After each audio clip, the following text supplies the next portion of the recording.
Yung buong cylinder head mas matagal. So una, ito munang pinagdiskitahan na tanggalin. At awan ng Diyos ay natanggal naman. Tapos pati yung kaputol ay natanggal din. So mas napadali ang trabaho natin kaysa tanggalin pa natin to, yung cylinder head. Tsaka tayo ng gastos kasi sigurado tanggal tayo ng cylinder head, magpapalit din tayo ng cylinder head gasket. Tapos walang gastos, tapos wala pang trabaho na marami. So ito, banatan na natin guys. Yun. So yan guys, bali umpisa natin. Ipasok ang ating mga pyesa. So unang-una, kailangan lagyan po natin ng langis yung ating bushing. Tapos syempre, lalagyan din natin tong isa, lagyan din natin yan guys para mas maganda. Okay, tapos yan guys, nakaganyan yan. Ito po guys, ang ganito po ay wala pong timing yan. Ito po wala pong timing yan. Yan ay papasok natin. Kailangan dahan-dahan lang guys para hindi malaglag yung ating tornilyo.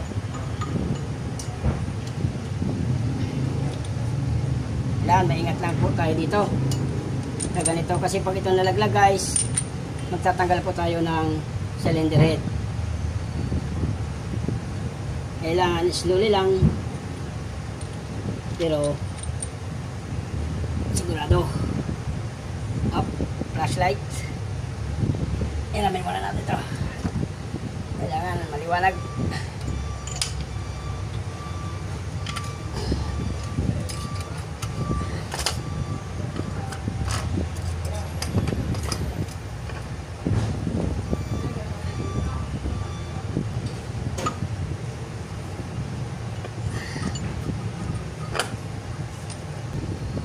Para mas madukot natin ang maayos.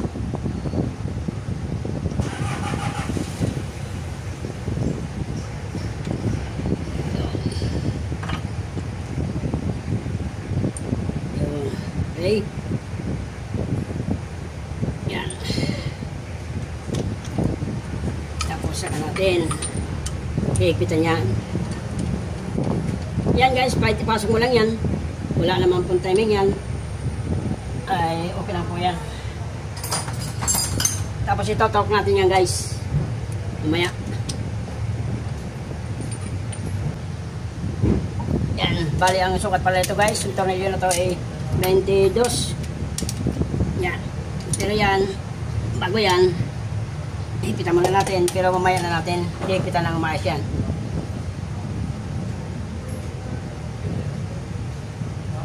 Yan guys, may clearance. Yan. Dapat may clearance talaga yan. Hindi pwedeng walang clearance yan. Yan. Okay. Mamaya na natin yan ito-torque. Sabi ka ba na?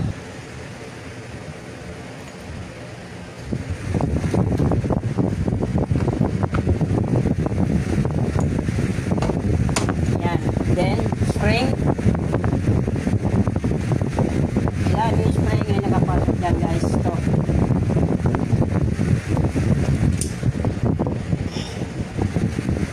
At pagkatapos ng spring, isang lagay lang uli. Wala namang intake exhaust yan guys, parehas lang yan. Kaya kailangan na pasok yung ano na yan, mga spring na yan dito sa ating yun, and then pushing ay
Ayan, ayan guys. Bale, nabuo na natin guys yung ating rocker arm. So ayan, okay naman yung kanyang mga roller bearing kung tawagin. Ayan guys, okay naman siya. Ito okay. Kasi malalaman yan guys, pag sira yan ay malaki yung kalog. Yun. O kaya maingay. Yan. Okay. So bali ito guys, ito yung ating pinalitan. So okay naman. Wala tayong problema dyan. Ngayon, ang next natin gagawin dyan ay magbubuo na tayo ng ating camshaft. Yan, kailangan malinis yung ating mga bearing.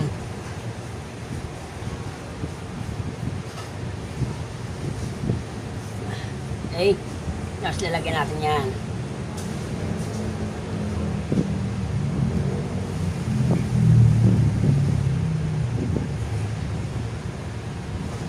Yan. Tapos kapitan natin itong ating camshaft.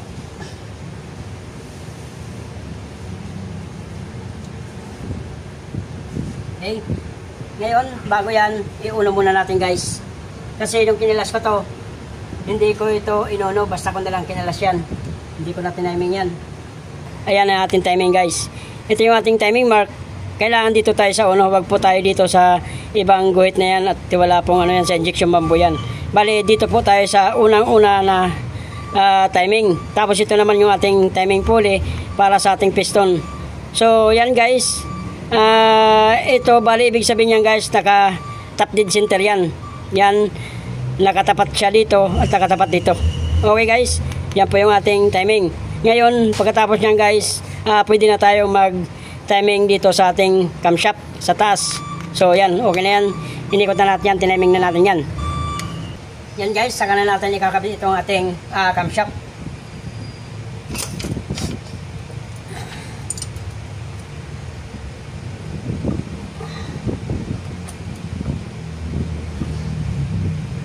Yan, kailangan ito guys, gaya po ng sinasabi ko po sa inyo kanina, na ang timing po rito ay nasa harapan. Yan. So hanapin natin yan, tapos timing natin.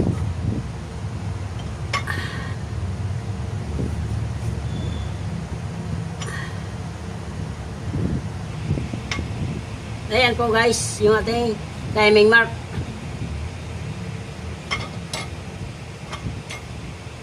Ayan po, gaya po ng pinakita ko po sa inyo kanina. Ito po guys, yung pinakita ko po sa inyo kanina na timing nung nandun ako sa table. So ito po yung guys, kailangan ito guys, itong timing na ito ay nakatapat siya dito. Dito guys, kailangan pantay na pantay yan. Dito sa ating block, tapos itong ating timing. Yan, yung letter I na yan. Kailangan dito yan nakatapat. So ganyan, ganito ganyan guys. Yan, okay? Ngayon, hahanapin natin to. Ito guys, yung timing niya. Kailangan nakababa yan. Yan, kailangan sipatin nyo ng maayos para hindi po tayo magkamali. Yun, mali po yan. So, yan po yung kanyang tamang timing mark guys. Ito nakatapat, tapos yung ating ay nakatapat din dito. Okay? So, ngayon, pwede natin ikabit yung takip nito guys.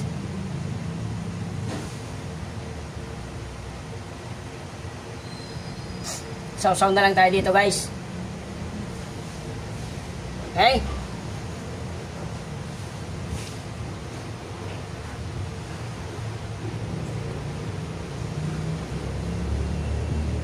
Tapos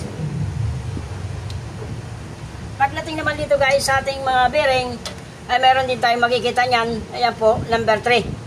Kung kita po sa ating camera, ayan po number 3. So yung number 3 po na yan ay dito po nakalagay. At saka yung arrow na yan guys ay kailangan naka-forward sa harap po.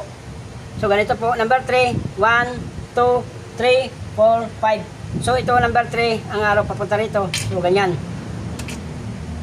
And then ito naman ay number 2. Ito yan guys, dito. Tapos yung arrow na to, papunta rin dito. Yan. And then ito ay number 4. Ayan guys, number 4. So, arrow papunta right dito. Then, pagkatapos nyan guys, ikakabit na natin yung ating rocker arm. At bago muna yung rocker arm guys, huwag po natin kakalimutan tong parts na ito. Nandito po yan sa ibabaw ng ating barbula.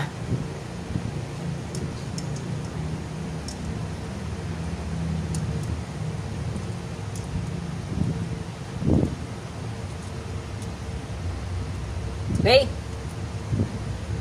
At pagkatapos niyan, ikakabit na natin yung ating rocker arm. So, kailangan malinis. Tapos, ayan. Sabay. Kailangan magkasabay yan guys. Ang pasok. Para isang bagsak. Okay? Yun.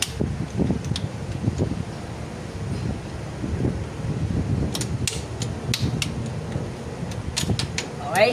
Tapos tornilyo.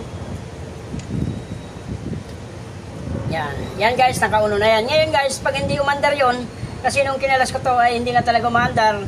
Ngayon, ay kinalas ko na lang to na hindi naka-timing. Ngayon, pero yan, naka-timing yan. Hindi natin alam yan kung naka-1 o naka-4. So ngayon, ang gagawin natin, pag hindi po ito natin makuha ng isang bisis, tatanggal ulit tayo dito ng rocker arm, tapos camshaft, tapos iuuna ulit natin doon ng isang ikot. Tapos balik tayo dito sa kung sakaling hindi po umandar. Ibig sabihin lang po nun ay wala po sa timing.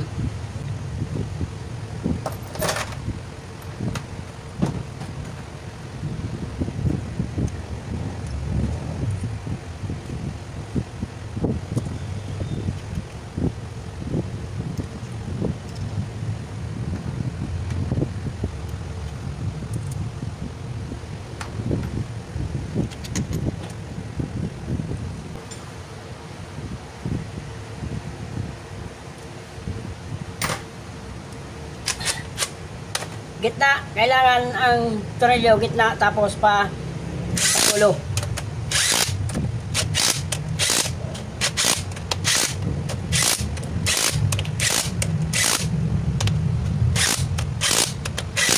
$720.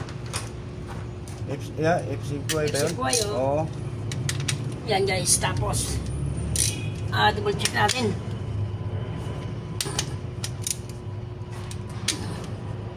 Okay. Goods na. Ilan double check natin para sigurado tayo. Sure ball.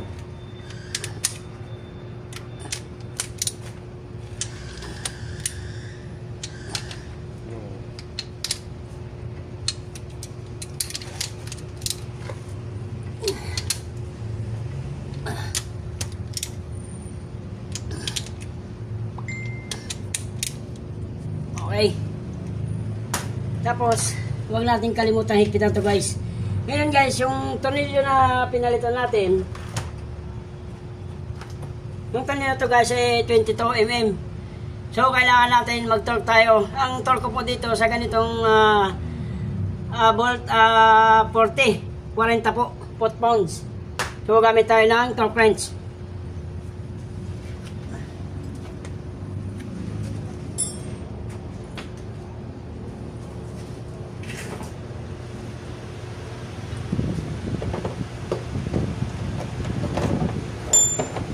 Para hindi natin makalimutan.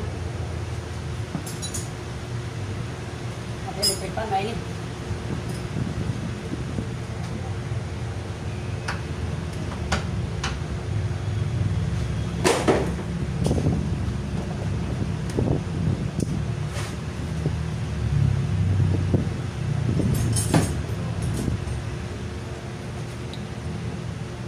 Gamitin natin ang torque wrench para sigurado.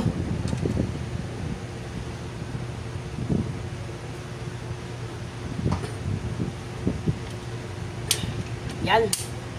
So, mag-torque tayo o magsukat tayo. Foot-pounds 40.